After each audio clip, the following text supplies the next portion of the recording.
আসসালামু আলাইকা ইয়া রাসূলুল্লাহ, আসসালামু আলাইকা ইয়া হাবিবাল্লাহ, আসসালামু আলাইকা ইয়া নূরে আল্লাহ।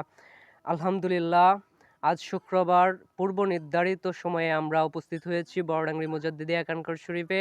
আপনারা জানেন বৃহত্তর সুন্নি জোট আমরা একত্রিত হয়েছি বাংলাদেশ আহলে সুন্নাত ওয়াল জামায়াতের সকল আলেম উলামা এবং প্রবীণ যে আলেম উলামা রয়েছে, তরুণ আলেম উলামারা সকলে মিলে আমরা ঐক্যবদ্ধ হয়েছি। এবং যে আমাদের যে ছাত্র সংগঠন রয়েছে বাংলাদেশ ইসলামী ছাত্র সেনা, তারই একটি শাখা ঈশ্বরগঞ্জ, বাংলাদেশ ইসলামী ছাত্র সেনা ঈশ্বরগঞ্জ উপজেলা শাখা, তারই উদ্যোগে আমরা এখানে উপস্থিত হয়েছি।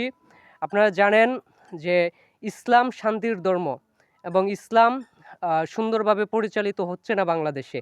সেটার ত্রুটিটা কি আসলে? সেটার ত্রুটিটা হচ্ছে রাসূল সাল্লাল্লাহু আলাইহি ওয়াসাল্লামের মহব্বত। সেই মহব্বত আমরা বিলিয়ে দেওয়ার চেষ্টা করি আহলে সুন্নাত ওয়াল জামাতের মাধ্যমে। আর সেটা যে তরুণ যে রয়েছে, যারা ছাত্র রয়েছে তাদের মধ্যে বিলিয়ে দেওয়ার চেষ্টা করি।